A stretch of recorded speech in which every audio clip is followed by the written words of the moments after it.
हम वो लोग हैं जो बांसुरी धारी कृष्ण की पूजा करते हैं, तो हम वही लोग हैं जो सुदर्शन चक्रधारी कृष्ण को भी आदर्श मान करके चलते हैं।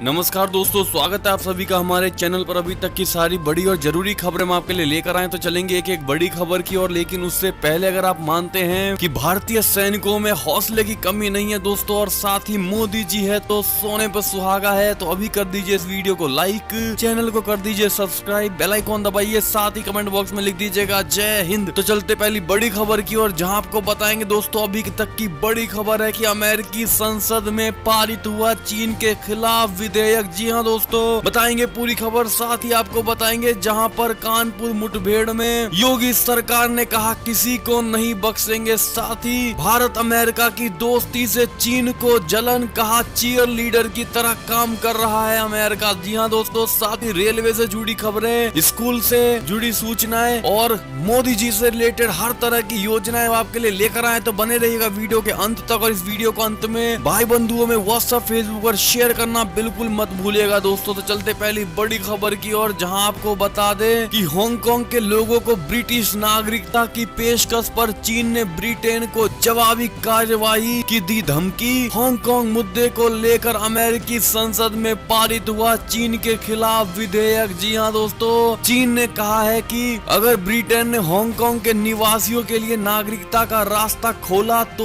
वो भी इसी तरह के उपायों के साथ जवाबी कार्यवाही कर सकता है। चीन के राष्ट्रीय सुरक्षा कानून के जवाब में ब्रिटेन ने हांगकांग के नागरिकों को ब्रिटेन की नागरिकता देने का फैसला किया है, जिसके बाद से चीन बौखला गया है। इसके बाद अब चीन ने ब्रिटेन को जवाबी कार्रवाई की चेतावनी दी है। बीजिंग में गुरुवार को एक नियमित प्रेस ब्रीफिंग में चीनी विदेश मंत्रालय के प्रवक्ता झाओ लीजियन ने कहा चीन इसकी कड़ी निंदा करता है और आगे के उपाय करने का अधिकार सुरक्षित रखता है। ब्रिटिश पक्ष को सभी परिणामों को भुगतना होगा। झाओ की टिप्पणियां ब्रिटिश प्रधानमंत्री बोरिस जॉनसन और विदेश मंत्री डोमिनिक राब के बाद आई है। ऐसे में दोस्तों, अगर आपको लगता है कि बोरिस जॉनसन बिल्कुल सही दिशा में जा रहे हैं और हांगकांग के नागरिकों को ब्रिटेन की नागरिकता देना एक सही उपाय है, तो अपनी राय जरूर दीजिएगा दोस्तों कमेंट सेक्शन में लिख के। और साथ ही अन्य कोई उपाय अगर आपको पता हो तो जरूर बताइएगा, ताकि चाइना को मजा चखाया जा सके। जी हाँ दोस्तों, साथ ही अगली खबर की माने तो भारत अमेरिका की दोस्ती से चीन को जलन, कहा चीयर लीडर की तरह काम कर रहा है अमेरिका। जी हाँ दोस्तों, भारत और अमेरिका की दोस्ती को देखकर चीन को जलन होने लगी है। चीन ने यहाँ तक कह दिया है कि अमेरिका चीयर लीडर की तरह काम कर रहा है। दरअसल बुधवार को अमेरिकी विदेश मंत्री माइक पोम्पियो ने भारत की ओर से 59 चीनी एप्लीकेशन पर प्रतिबंध लगाने के फैसले का स्वागत किया था। ऐप पर प्रतिबंध के बाद भारत को मिले अमेरिकी सपोर्ट से बीजिंग बौखला गया है। चीन के सरकारी अखबार ग्लोबल टाइम्स ने अपनी एक रिपोर्ट में अमेरिका के विदेश मंत्री माइक पोम्पियो का जिक्र करते हुए लिखा है कि पोम्पियो झूठ फैलाते रहते हैं और लोगों को बरगलाते हैं। ग्लोबल टाइम्स ने आगे लिखा है कि भारत चीन संबंधों में आई तलखी को देख अमेरिका चीयर लीडर की तरह काम कर रहा है। ऐसे में दोस्तों साफ जग जाहिर होता है चाइना का जलन भारत और अमेरिका की दोस्ती को लेकर। ऐसे में दोस्तों और किस प्रकार से हम चाइना को जला सकते हैं, अपनी राय जरूर दीजिएगा। चलते और बड़ी खबर की और, जहां आपको बता दें चीन को मुंह तोड़ जवाब देने के लिए भारतीय सेना ने लद्दाख में बढ़ाई ताकत,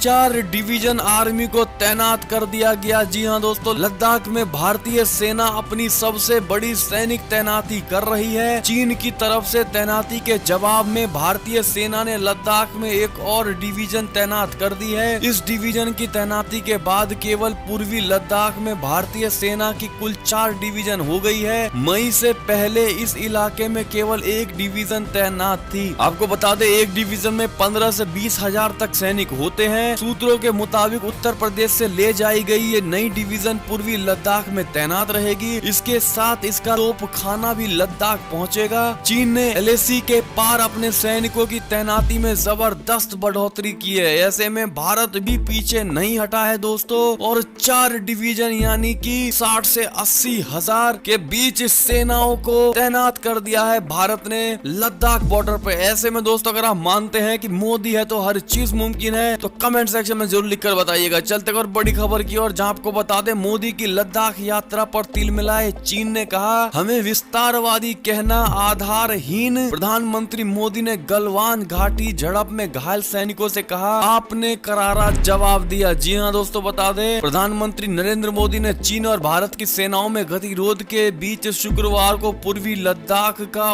औचक दौरा कर सैनिकों से मुलाकात की। उधर चीन ने इस पर प्रतिक्रिया देते हुए कहा कि किसी की पक्ष को ऐसा कदम नहीं उठाना चाहिए जिससे सीमा पर हालात जटिल हो। मोदी की यात्रा पर प्रतिक्रिया देते हुए चीन ने विदेश मंत्रालय के प्रवक्ता झाओ लिजियान ने संवाददाताओं से कहा चीन और भारत सैन्य तथा राजनयिक माध्यमों से एक दूसरे के संपर्क में है। किसी भी पक्ष को ऐसा कदम नहीं उठाना चाहिए जो सीमा पर हालात को जटिल बना दे। ऐसे में दोस्तों अगर आप मानते हैं कि प्रधानमंत्री मोदी जी ने बिल्कुल सही कदम उठाया है और लद्दाख जाकर के उन्होंने दिखा दिया है कि हमें देश के प्रति कितना प्रेम है, और अगर कोई हमारे देश पर आंख उठाकर देखने की जरूरत भी करेगा तो उसकी आंखें निकाल दी जाएंगी। अगर इस प्रकार का प्रधानमंत्री मोदी ने एक संदेश दिया है चाइना को, अगर आपको भी यही लगता है दोस्तों तो कमेंट सेक्शन में जरूर लिखकर बताइएगा। और लद्दाख दौरे पर आप प्रधानमंत्री मोदी को क्या कहना चाहेंगे दोस्तों, लिखना मत भूलिएगा। चलते और बड़ी खबर की ओर, जहां आपको बता दें प्रधानमंत्री मोदी ने असम के सीएम से की बात,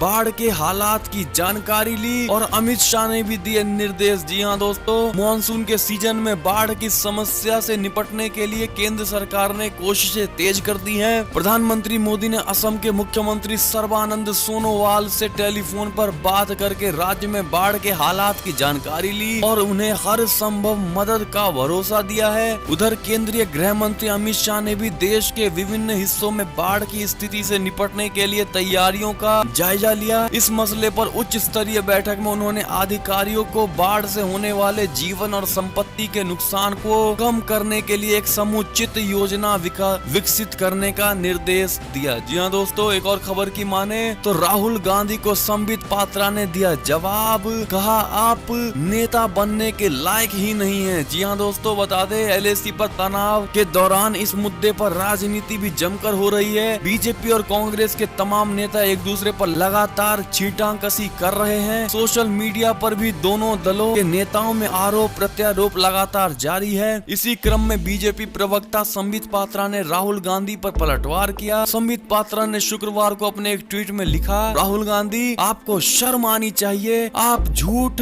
और बेबुनियाद खबर फैलाने में कांग्रेस कार्यकर्ताओं का इस्तेमाल कर सेना को हतोत्साहित कर रहे हैं, जबकि हमारे प्रधानमंत्री नरेंद्र मोदी जी हमारे जवानों को प्रोत्साहित करने के लिए मोर्चे पर थे। आप एक नेता बनने के लायक ही नहीं है। ऐसे में अगर आप भी मानते दोस्तों कि प्रधानमंत्री मोदी अपने जान की परवाह ना किए हुए भी लद्दाख बॉर्डर पर जाकर के सैनिकों का हालचाल ले रहे हैं और देश की रक्षा में जुटे हुए हैं, और यहाँ पर राहुल गांधी जैसे नेता विपक्ष में भी नीचे लेवल की राजनीति कर रहे हैं और साथ ही वो नेता बनने के लायक नहीं है, तो आप कमेंट सेक्शन में लिखना मत भूलिएगा दोस्तों। और संबित पात्रा के बातों से कितने प्रतिशत सहमत है आप लोग जरूर बताइएगा। चलते और बड़ी खबर की और, जहां आपको बता दें प्रधानमंत्री मोदी के बयान से विस्तारवादी चीन को लगी मिर्ची, कहा हमने 12 पड़ोसी देशों के साथ सीमा विवाद सुलझाया। बता दें चीन को कठोर संदेश देते हुए प्रधानमंत्री नरेंद्र मोदी ने शुक्रवार को कहा कि विस्तारवाद का युग समाप्त हो चुका है तथा पूरे विश्व ने इसके खिलाफ मन बना लिया है। हालांकि प्रधानमंत्री नरेंद्र मोदी ने अपने पूरे भाषण में चीन का कहीं भी नाम नहीं लिया, लेकिन फिर भी चीन को समझ आ गया कि प्रधानमंत्री मोदी का इशारा किसकी तरफ था। ऐसे में चीन ने प्रधानमंत्री नरेंद्र मोदी के लेह में दिए संबोधन पर प्रतिक्रिया देते हुए कहा, नई दिल्ली स्थित चीन के दूतावास ने कहा है कि हमें विस्तारवादी कहना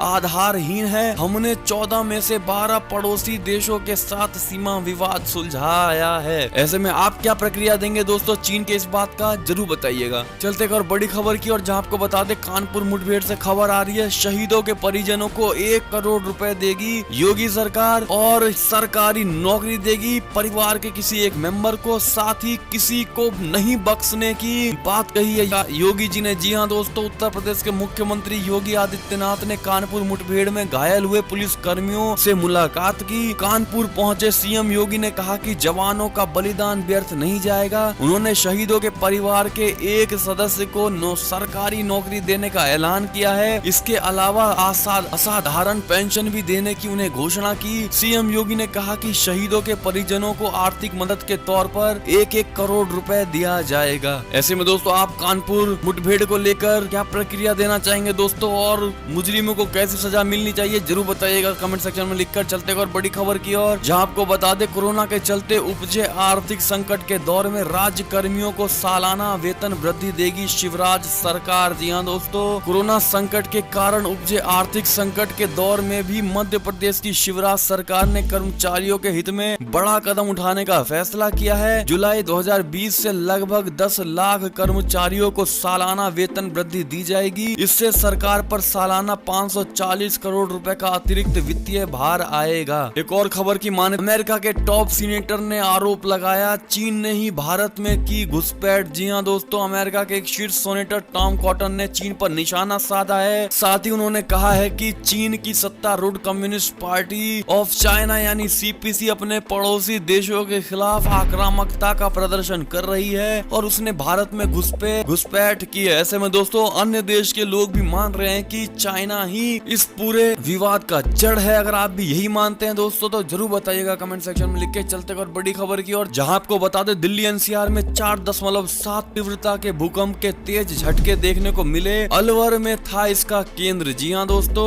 दिल्ली एनसीआर में भूकंप के झटके महसूस किए गए हैं। भूकंप के झटके शुक्रवार शाम 7 बजे महसूस किया गया। रिक्टर स्केल पर तीव्रता 4.7 मापी गई है। भूकंप का केंद्र राजस्थान के अलवर में था। ऐसे में आप में से कितने ऐसे लोग हैं जिन्होंने इस भूकंप को महसूस किया, जरूर बताइएगा हमें कमेंट सेक्शन में लिख के। चलते एक और बड़ी खबर की और, जहां आपको बता दें मध्य प्रदेश से खबर आ रही है टाइगर पॉलिटिक्स के बीच शिवराज के मंत्री ने कांग्रेस नेताओं को बताया सीआर। जी हां दोस्तों, मध्य प्रदेश में टाइगर पॉलिटिक्स तेज हो गई है। ज्योतिरादित्य सिंधिया के टाइगर वाले बयान पर कांग्रेस नेता दिग्विजय सिंह ने ट्वीट करके कहा था कि वो टाइगर का शिकार करते थे। इस पर शिवराज सिंह चौहान के मंत्री अरविंद भदौरिया ने पलटवार करते हुए कहा है उनके पूर्वजों ने भी कभी टाइगर का शिकार नहीं किया। दिग्विजय सिंह चूहे बिल्ली को मारते रहे होंगे। इस प्रकार की मस्खरी के मास्टरमाइंड है दिग्विजय सिंह। अगर आप भी मानते हैं दोस्तों कि ये सही बात कही गई है भदौरिया जी की ओर से तो जरूर बताइएगा आप भी कमेंट सेक्शन में लिख के। चलते कर बड़ी खबर की और, जहां आपको बता दें लखनऊ से खबर आ रही है एंटी सीएए प्रोटेस्ट में जब्त दुकानों की 16 जुलाई को नीलामी होनी है। जी हां दोस्तों, बड़ी खबर थी ये भी। पूरे देश में अनलॉक 2 का दूसरा चरण शुरू हो चुका है। ऐसे में कई राज्यों में व्यापारिक गतिविधियां तेजी लाने के लिए सरकारें और ढील देने पर विचार कर रही है। वहीं लखनऊ जिला प्रशासन ने पिछले साल नागरिकता संशोधन कानून के खिलाफ हिंसक प्रदर्शनों के मामले में आरोपियों के खिलाफ संपत्ति कुर्क करने की प्रक्रिया शुरू कर दी है। ये प्रक्रिया गुरुवार को भी जारी रही। इतना ही नहीं, आगामी 16 जुलाई को नीलामी की कार्रवाई भी की जाएगी। अगर आप इस कदम को सही मानते हैं योगी सरकार के तो जरूर बताइएगा दोस्तों कमेंट सेक्शन में लिख के। एक और खबर की माने तो पैरामिलिट्री फोर्स में जल्द होंगी ट्रांसजेंडरों की तैनाती। जी हां दोस्तों, साथ ही एक और खबर की माने तो सामने आया विकास दुबे का समाजवादी पार्टी से कनेक्शन। पत्नी ने लड़ा था पार्टी के समर्थन पर चुनाव। जी हां दोस्तों, चलते और बड़ी खबर की और, जहां कोरोना संकट के बीच अंतरराष्ट्रीय उड़ानों पर सरकार ने लगाई फिर रोक। अधिसूचना में किया गया बदलाव। जी हां दोस्तों, नागरिक विमानन महानिदेशालय ने अंतरराष्ट्रीय उड़ानों पर लगी रोक को 31 जुलाई तक बढ़ा दिया है। हालांकि निदेशालय ने ये संकेत भी दिए हैं कि इस दौरान केस दर केस के आधार पर चुनिंदा रूटों पर ऐसी उड़ानों को इजाजत दी जा सकती है। चलते और बड़ी खबर की ओर, जहां आपको बता दें 15 अगस्त को लॉन्च हो सकती है कोरोना की देसी वैक्सीन कोवैक्सीन। जी हां दोस्तों, एक और खबर की माने तो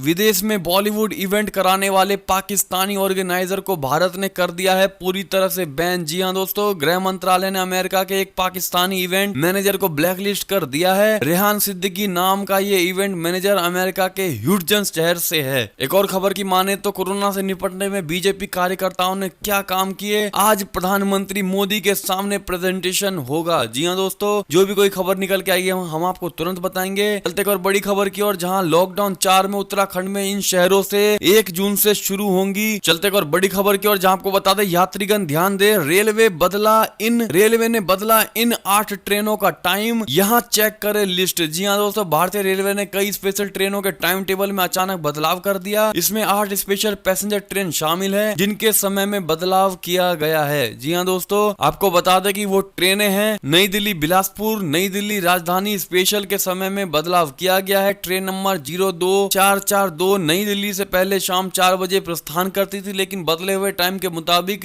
ये ट्रेन नई दिल्ली से अब 3:45 प्रस्थान करेगी और झांसी भोपाल नागपुर के रास्ते 12 बजे बिलासपुर पहुंचेगी। पहुंचने के समय में कोई बदलाव नहीं किया गया है। वहीं ऐसे बहुत से ट्रेन नंबर है दोस्तों, जैसा कि आप स्क्रीन पर देख सकते हैं। ऐसे में इनमें आपका कौन सा ट्रेन है जरूर बताइएगा हमें कमेंट सेक्शन में लिख के। एक और खबर की माने तो ऑनलाइन शॉपिंग करने वालों के लिए बड़ी खबर है। ग्राहकों की मदद के लिए सरकार ला रही है नए नियम। जी हाँ दोस्तों, अगर आप ऑनलाइन शॉपिंग करते हैं तो ये खबर आपके लिए बेहद महत्वपूर्ण है, क्योंकि ई कॉमर्स कंपनियां सरकार के नए नियम ई कॉमर्स कंपनियों के लिए सरकार नए नियम लाने जा रही है। मीडिया रिपोर्ट्स के मुताबिक अमेजॉन, फ्लिपकार्ट जैसी कंपनियों को एक तय अवधि में ऑडिट कराना होगा। साथ ही सेक्टर पर नजर रखने के लिए नियामक रेगुलेटर बनेगा। ई कॉमर्स पॉलिसी के मसौदे में इसका प्रावधान किया जाएगा। तो दोस्तों, ये थी अब तक की सारी बड़ी खबरें। आशा करता हूँ आपको मेरी खबरें अच्छी लगी होंगी। अगर जरा भी अच्छी लगी है तो इस वीडियो को अपने भाई बंधुओं में व्हाट्सएप, फेसबुक पर बिल्कुल शेयर कर दीजिएगा दोस्तों, और दिखा दीजिएगा कि भारत के लोगों में कितनी क्षमता है। इस वीडियो के जरिए शेयर करना बिल्कुल मत भूलेगा, और अभी कर दीजिए इस वीडियो को लाइक, चैनल को कर दीजिए सब्सक्राइब, बेल आइकॉन दबाइए, साथ ही कमेंट बॉक्स में लिख दीजिएगा जय हिंद जय भारत। तो मिलते हैं आपसे अगली बड़ी खबर में, तब तक के लिए अपना ख्याल रखिएगा, घर में रहिएगा, लॉकडाउन का पालन करिएगा। धन्यवाद।